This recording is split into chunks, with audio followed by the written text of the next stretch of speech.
శ్రావ్య నందుల పెళ్లికి ఘనంగా అన్ని ఏర్పాట్లు కూడా పూర్తవుతాయి. గౌతమ్ అహల్య ఇద్దరు ఎంతో చక్కగా రెడీ అవుతారు. ఇక అప్పుడు అహల్య గౌతమ్తో, గౌతమ్ గారు మీ నాన్నగారు ఇంద్ర గారి కోసం వెయిట్ చేస్తున్నారు, ఇప్పుడు మీ నాన్నగారికి ఏం చెప్తారండి అని చెప్పి అహల్య ప్రశ్నిస్తూ ఉంటుంది. ఇక అప్పుడు గౌతమ్ ఇంద్ర ఈ పెళ్ళికి వస్తున్నాడు అని చెప్పి అంటూ ఉంటాడు. దాంతో అహల్య ఒక్కసారిగా షాక్ అవుతూ ఏమంటున్నారు గౌతమ్ గారు, ఇంద్ర గారు పెళ్ళికి రావడం ఏంటి అని చెప్పి అంటూ ఉంటే, అవును అహల్య ఇంద్ర పెళ్ళికి వస్తున్నాడు అని చెప్పి గౌతమ్ చెబుతూ ఉంటాడు. అహల్య ఆలోచిస్తూ ఉంటుంది.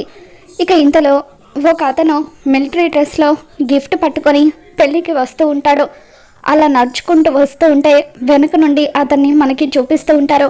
అతను అలా వెనక్కి తిరిగి ఒక చోట నిలబడి ఉండగా అవంతిక కొడుకు బుజ్జి వచ్చి అతన్ని వెనుక నుండి చూసి ఇంద్ర మావయ్య వచ్చాడు, ఈ విషయం అందరికీ చెప్పాలి అనుకొని సంతోషంగా పరిగెత్తుకుంటూ వెళ్తూ ఉంటాడు.